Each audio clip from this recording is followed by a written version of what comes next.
All right, what's up, guys? Welcome to the Driven Not Given podcast. And in this podcast episode, I'm going to be talking about the CBDC. And a lot of you guys may have heard about it, but today we're going to get into it in a way that you probably haven't seen before. So let's get into it.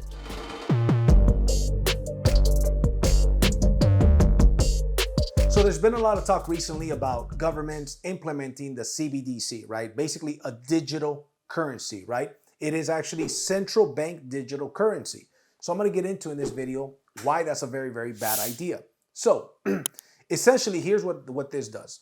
This gives, and I have a list of reasons why this is a bad idea. I have some insights that I'm going to give you based on my opinion, based on some research that I've done and how so many of these things tie together.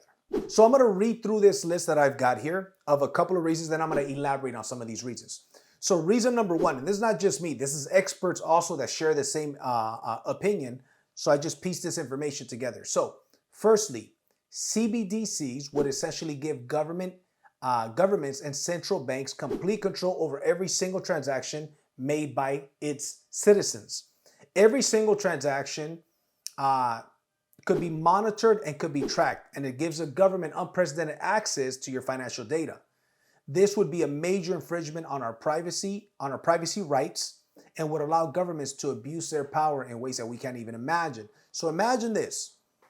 Every transaction that you make, so let's say you want to go out there and buy a gun, you want to go out there and buy some gold or some silver or some crypto, every single little thing can be tracked to the T. Now, here's one thing that's very important to understand too. If you notice, there's a big squeeze that's been happening, and it started especially since right? With the passports and with the and all that stuff, right? So obviously that all happened in 2020, right? And as that happened, I feel like that is a big push. And remember in 2020, 2021, how there was so much push, so much fear mongering, this virus and that virus and this virus, and you got to get the, you know what? There's a lot of fear mongering, and I'm going to link in this video a CNN, somebody that works for CNN, how they leaked, he was recorded. He didn't know that he was being recorded. And he was mentioning how the next big push for scaring people and controlling people is going to be climate change. Now, here's the deal. Do I believe in climate change personally? I do believe in it a little bit, not to the extent that they're pushing. I think that they're using it as a big, big push to get more and more control. Now, how does climate change and all this stuff relate to what we're talking about here today? Here's how it relates. Mark my words when I tell you this. In the next 5 to 7 years, the Pope is going to come out and he's going to say that we need a day of rest for the world, and it will be on a Sunday. Within 7 years from today, so by 2030, somewhere between now and 2030, the Pope is going to come out and he's going to say we need a day of rest. So no driving, no conducting business. Notice how they're pushing everybody to not eat meat. They're saying that cow farts are contributing. This is some real shit. They're saying that cow farts are contributing to global warming, right? To climate change. I'm serious. They're saying that gas-powered vehicles are contributing to it, right? That makes a little bit more sense, but cow farts, come on, man, right? So anyways, the point that I'm getting to is this. When they're able to control and track everything you do, they're already saying that you shouldn't be eating meat. They want you to eat bugs. If you look at Bill Gates is one of the largest farm owners definitely the number one farm owner in America and one of the biggest farm owners in the world. Why are they trying to control so much of the farmland? Here's another thing that to me is, and I'm going a little bit off track here, but I'm gonna circle it back. Here's another thing that's also happening. Look at how many articles, how much stuff comes out. And if you haven't seen it, follow me. I share a lot of this stuff. How many farms are going up in flames? How many ranches with cattle are getting destroyed and going up in flames, right? Chickens and I mean all kinds of stuff. I personally don't think that's by design, but the point that I'm getting to is this. If they're able to control what is it that you spend your money on and control what you make, this is essentially a smart, artificially intelligent AI money system by the government. So what if they say, hey man, you're buying a little bit too much gas and you're using your gas-powered vehicle a little bit too much. You're buying a little bit too much meat. Why are you buying guns and ammo? What? I mean, Think about it.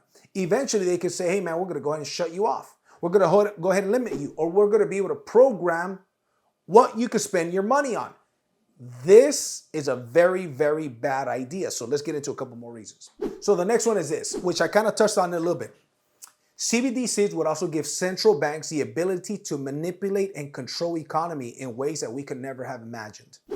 They would have the ability to track and monitor spending patterns in real time, allowing them to make decisions on interest rates, money policy with unprecedented accuracy. While this might sound to some people as a good thing, it would mean that central banks would have even more power to manipulate the economy and potentially harm their citizens.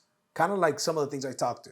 Thirdly, CBDCs would also be used as a tool for government censorship and control. Government censorship and control.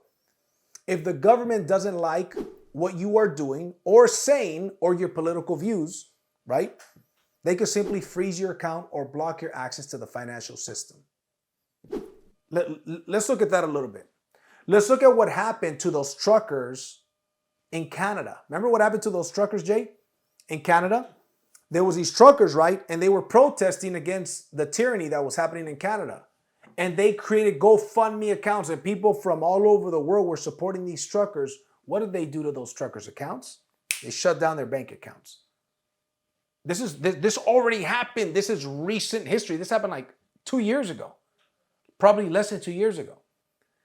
If they're able to track every single citizen, what are your buying patterns? This is totally bad. This is bad for so many reasons, and there's a lot of people that are sounding the alarm on this. I'm sounding the alarm on this. My audience is small, but it doesn't matter, right? Every single amount matters. But the point is that most people, they're asleep. They have no idea what the hell's going on. Here's the deal. This is what's happening. They're cooking the frog. If you follow my channel, you follow my trainings, you hear me talk about cooking the frog very often. Here's how they cook the frog. You put a frog inside of a pot with room temperature water, and it's chilling. Then you put the pot on a stove. It's still the same temperature. You up the temperature just a tad bit. Now it's starting to warm up. The frog may notice gradually that it's warming up, but it's not alarmed because it's so gradual. Eventually you warm it up a little bit more, but it's gotten used to it, so it's not alarming.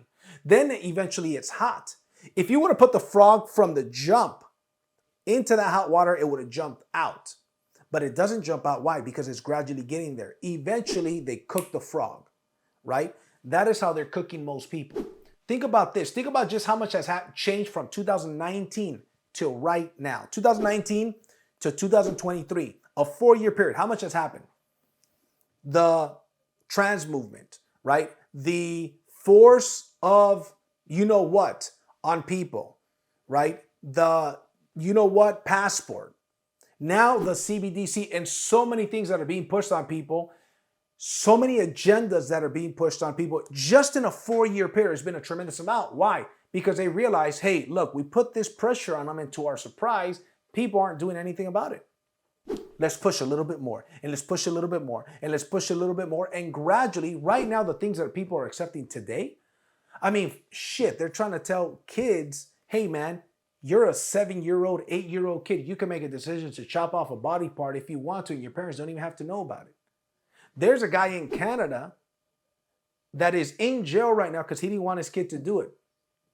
And they manipulated the kid to do it. Think about it. Kids can't even go out there and smoke till they're 18. They can't go out there and drink till they're 21 in America. But you're allowing them to make those decisions right now. Anyways, I'm kind of going off a little bit, but see why are so many people accepting this? Because they've been accepting so much. Here's where the line is, right? This is traditional views, and this is the radical. What the radical side will do is they'll push, push, push, push. Then eventually people realize, wait a minute, they're pushing too much. Then they push back. Here was the line. Here's where they're at now. So they push back, and then boom, they say, okay, fine. Let's settle somewhere in the middle. Fine. So they're a little bit closer. Then when these people aren't noticing, guess what happens? They push some more, push some more, push some more, push some more. Hey, wait a minute. They fight back a little bit. They settle somewhere in the middle. Eventually, before you know it, this country is going to be no different than some of these other countries, unfortunately. So anyways, let me continue to elaborate on some of these things. So in going back to them blocking your system, here's another thing that they've already been doing and they're going to do on a bigger scale. These major corporations and the government, guess what they're going to be able to do? They're going to be able to further silence anybody that they disagree with. Think about it. Ever since Elon Musk bought Twitter, all of a sudden, free speech is back on Twitter. But it isn't back on Facebook, on YouTube, on Instagram, right? So they're going to be able to censor, and they will censor more and more people. The next one, which is a very big attack, and I think this is very big as well, a very big concern rather. They've mentioned, right, like the World Economic Forum and different organizations have mentioned, hey, listen, the grid is very vulnerable, but also the monetary system, the banking system is very vulnerable. So fourthly, the CBDC could also lead to increased financial instability and risk. In the event of a major cyber attack or system failure, entire economies could be brought to their knees if everyone's financial transactions are conducted through one single centralized system. This would be a major risk to our financial security and could have disastrous consequences. Of course, if it's all one central, if there's one cyber attack, they got access to everybody's information, and they have a lot more information now than they used to before. So in a nutshell, to me, what this is showing clearly is that it's like they're putting a corral around everybody, right? With the CBDCs now, with the V passports, with the censorship, they're putting a corral around everybody. And this is, if the CBDC passes and it becomes a thing that is the new normal, as they very often use those words, it's like shutting the door on it, right? For more control and more power. And that's what they're doing. The governments that be, unfortunately, right, are always looking for more and more control, more and more power. And it's amazing to me how many people just don't see it, right? So in my opinion, here's the deal. We've got to be vigilant. We've got to be, I don't think there's enough people that are speaking up against this, right? Because if we give up our freedoms for, temporary conveniences, which is what's happening, and think about it, most people are very used to being convenient, right? You want some food, click a couple buttons on your cell phone, food is delivered. You want some groceries, you could order them to, there's so many conveniences, but people don't think outside the box. And I think that the CBDC is an extremely bad idea because they're going to have control and visibility over everything you do. And again, if they don't believe in your political views, guess what? Boom, we change them. For those of you, for the religious folks, for the Bible-believing people, here's a Bible verse that goes pretty hand in hand with what's happening right now with the CBDC. So let me read that to you before we close this up. Okay, so I'm going to read this verse to you. In the book of Revelation, which is the last book of the Bible, right? It's associated with the end times prophecies. Revelation 13, 16 through 17.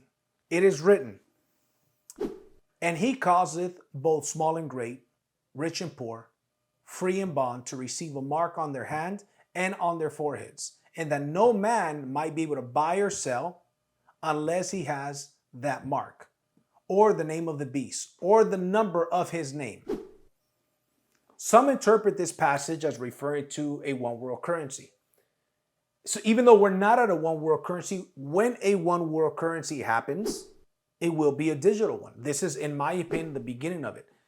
So even though it's not a one world currency, it does have a lot of the features of it, right? Of you can't buy or sell unless you have this. Eventually, cash, they can't track cash. They can't really track cash, right? But this year, they're going to be able to track every single transaction. So what a lot of people are doing right now is they're buying gold, they're buying silver, they're buying different things. And if they buy it with cash, guess what? Nobody knows. But if you've got this currency, they know exactly what you're spending your money on, where you spent your money on, what that person that you bought it from, what their political views are, what your political views are.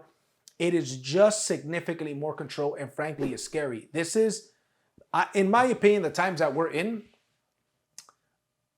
it's almost like a movie. It's like if you would have told me 5 years ago that these are the things that we're putting up with in 2023, I wouldn't have believed them. It would have seemed too far-fetched, too far out. It just goes to show how fast things have advanced to where we're at. So anyways, I want to know your thoughts. Give me your thoughts in the comments. Do you guys agree with me? Do you guys disagree with me? What are some things that I missed? I mean, of course, there's a whole lot that I missed. I'm just doing this video, right? Sharing some of the things that I'm seeing out there. I want other people's opinions. Let's get it going. So with that being said, ladies and gentlemen, I appreciate you guys stopping by. I'll see you at the top or from the top. Take care.